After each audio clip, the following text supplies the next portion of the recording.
Hello नमस्कार, welcome to this video. आज हम बात करेंगे 5 कॉमन मिस्टेक जो कि हर एक नेट एस्पिरेंट या नेट जेआरएफ की तैयारी करने वाला स्टूडेंट या किसी भी कॉम्पिटिटिव एग्जाम की तैयारी करने वाला स्टूडेंट कर ही देता है मोस्टली। तो ये 5 कॉमन मिस्टेक्स हैं, एटलीस्ट ये तो आपको नहीं करनी है अगर आप ये वीडियो देख रहे हैं तो। ठीक है जी।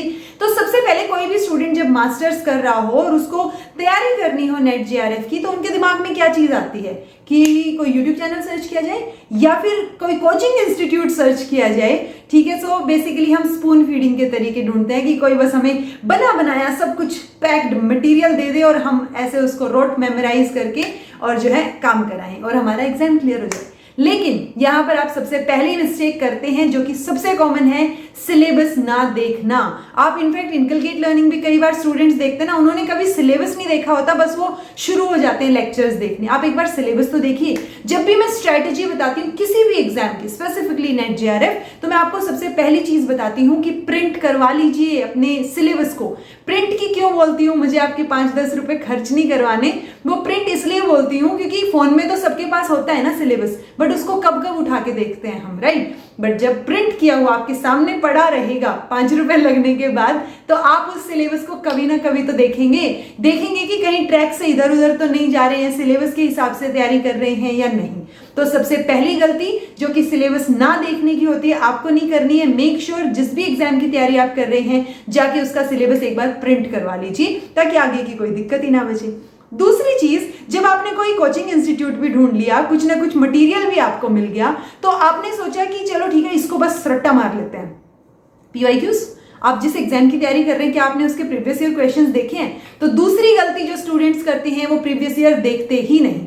उनको लगता है कि अभी तो मेरा सिलेबस भी कंप्लीट नहीं हुआ है, तो मैं प्रीवियस ईयर देख के क्यों अपना स्ट्रेस लेवल बढ़ाऊं। एक बार देखिए तो, जब आप प्रीवियस ईयर देखने के बाद अपना सिलेबस कंप्लीट करना शुरू करेंगे ना, तो आपको साफ साफ पता चलेगा कि अरे ये वाली चीज प्रीवियस ईयर क्वेश्चन में पूछी गई थी, यानी कि इधर से क्वेश्चन बन सकता है। सो आपका माइंडसेट ना एग्जामिनर की तरह चलने लगेगा कि अच्छा ठीक है इस तरीके का क्वेश्चन पूछा गया था, तो इसके आसपास कौन सा क्वेश्चन बन सकता है। ठीक है। तो दूसरी गलती, प्रीवियस ईयर क्वेश्चंस ना देखने की आपको नहीं करनी है। मेक श्योर आप प्रीवियस ईयर क्वेश्चन पेपर्स एक बार लगा के देखें, चाहे बिल्कुल आपकी तैयारी नहीं है, बट आपको आइडिया हो जाएगा कि कितने पानी में है, कितनी तैयारी है, कितनी की जरूरत है। ठीक है। सो प्रीवियस ईयर क्वेश्चंस जो है वो हमें लगाकर देखने हैं। तीसरी चीज, आपने सिलेबस भी है आपके पास, मटेरियल भी है आपके पास, आपने यूट्यूब चैनल भी ढूंढ लिया, चलो इनकलकेट लर्निंग ढूंढ लिया, इसके बाद क्या करें? आप वीडियोस देखते रहते हैं बस, या फिर अगर आप नोट्स बनाने बैठते हैं तो आप उस पूरी की पूरी जो मैंने पीपीटी बना रखी है सारी की सारी पीपीटी के नोट्स बना देते हैं। यानी या तो स्टूडेंट्स नोट्स बनाते नहीं है, तीसरी गलती, अगर बनाते हैं तो वो इतने लेंथी नोट्स हो जाते हैं कि उनसे रिवीजन के लिए वो उठाए ही नहीं जाते। उनसे बेटर उनको बुक्स लगती हैं कि अच्छा बुक में कम से कम लिमिटेड था, राइट। तो तीसरी गलती नहीं करनी है कि आप नोट्स बनाए ही ना। अगर आप बना रहे हैं तो मैं आपको 1000 बार समझा चुकी हूं कि टू द पॉइंट फैक्चुअल चीजों के नोट्स बनाइए जो आपको शायद बार बार रिवाइज करने की जरूरत पड़े। अगर कॉन्सेप्चुअल चीज है तो उसको समझने की कोशिश कीजिए ताकि वो आपकी पर्सनैलिटी में ही इंक्लूड हो जाए और आप जब भी उस तरीके के टॉपिक के बारे में सोचें उसी तरीके से सोचें ताकि वो क्वेश्चन आपका कॉन्सेप्चुअल क्वेश्चन ठीक हो जाए। ठीक है जी। सो ये जो हमारी तीसरी गलती थी नोट्स ना बनाने की, वो नहीं करनी और बनाने हैं शॉर्ट एंड क्रिस्प नोट्स बनाने हैं। ठीक है। चौथी गलती, नोट्स तो बना लिया, उनको रिवाइज कौन करेगा, अरे अभी तो बहुत टाइम है एग्जाम में, बाद में करते रहेंगे। नहीं, ऐसा नहीं करना है।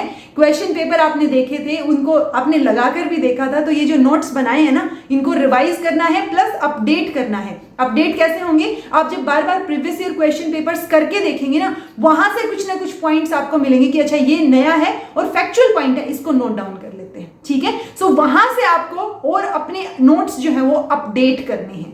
और उन अपडेटेड नोट्स को बार बार रिवाइज करना है 10 बार, 15 बार, 20 बार, कि आपको वो जो नोट्स बनाए ना 10-15 पेजेस के, वो इस तरीके से दिमाग में छपे हुए होने चाहिए कि जब एग्जाम में क्वेश्चन आए तो आपको पता हो कि तीसरे पेज पे बिल्कुल राइट हैंड साइड पे कुछ लिखा हुआ था, वो आंसर है इसका, राइट। सो इस तरीके से आपको अपने नोट्स रिवाइज करने, जो कि स्टूडेंट्स यूजुअली नहीं करते हैं। अगर आप रिवीजन करते हैं यानी आप उन स्टूडेंट्स से तो काफी आगे निकल चुके हैं ऑलरेडी। ठीक है जी।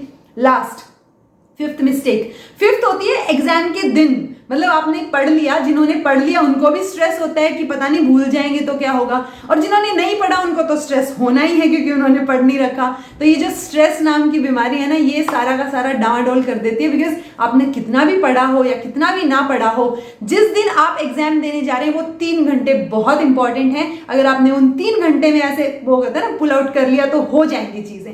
सो वो 3 घंटे आपको चीजें मतलब संभाल के रखनी है, काम रहना है, एग्जाम सेंटर में जाके किसी से बात नहीं करनी, क्योंकि किसी ने कोई टॉपिक छोड़ रखा होगा, किसी ने कोई छोड़ रखा होगा, आपका जो टॉपिक छूट गया होगा आपको उससे रिलेटेड टेंशन शुरू हो जाएगी और बाकी सारी जो चीजें आप इतना सारा रिवीजन करके गए हैं वो भूल जाएंगे। क्योंकि जितना आपने पढ़ा है ना वो भी कई बार बहुत होता है एलिमिनेशन के थ्रू क्वेश्चन सोल्व करने के लिए। सो मैं हमेशा बोलती हूँ आप रिवाइज करते रहिए, जो बेसिक चीजें हैं आपको हर एक सिलेबस पॉइंट के डिटेल में जाने की जरूरत नहीं है। जैसे कई बार स्टूडेंट्स पूछते हैं मैम आपने ये टॉपिक छोड़ दिया, ये छोड़ दिया। अरे जितने करवा रखे हैं क्या वो आपने कर लिए? मैं पूछती हूँ कभी आपसे, तो जितने करा रखे हैं वो चीजें भी अगर आप करके जाएंगे ना तो आपके दिमाग में, क्योंकि उस सिलेबस में से ही आपको वो 4 ऑप्शन मिलेंगे, तो उन 4 ऑप्शन में से अगर एक सही है जो आपको नहीं पता, लेकिन आपको ये पता है कि ये बाकी 3 तो गलत है, ये बाकी 3 इसका सही आंसर नहीं हो सकते, तो वो भी एक तरीका होता है क्वेश्चन सोल्व करने का। सो ये 5 मिस्टेक्स आपको बिल्कुल नहीं करनी है। आपको सिलेबस भी प्रिंट करा के रखना है, उसको देखते रहना है ताकि आप सिलेबस के अकॉर्डिंग तैयारी करें। आपको PYQs भी देखने हैं, प्लस प्रैक्टिस भी करने हैं, नोट्स भी बनाने हैं और शॉर्ट एंड क्रिस्प नोट्स बनाने हैं, और उसके बाद उन नोट्स को रिवाइज भी करना है और स्ट्रेस नहीं लेना है। ठीक है जी। सो आई होप आपको ये 5 मिस्टेक समझ आ गई हो, आपको नहीं करनी है बिल्कुल भी। मोस्टली स्टूडेंट्स इन मिस्टेक्स की वजह से 2-4 नंबर से उनका नेट या JRF रह जाता है। तो आप काम रहिए, according to the syllabus preparation कीजिए, प्रीवियस ईयर क्वेश्चंस प्रैक्टिस कीजिए, और कोई भी दिक्कत आती है तो कमेंट कीजिए। This was all about today. Thank you so much for watching. Be happy, keep smiling, subscribe to Raveena and Amit का ये जो चैनल है अपना, इसको सब्सक्राइब कीजिए ऐसी ही इंफॉर्मेटिव वीडियोस के लिए। मैं आपको मिलती हूँ अगली वीडियो में। Thank you.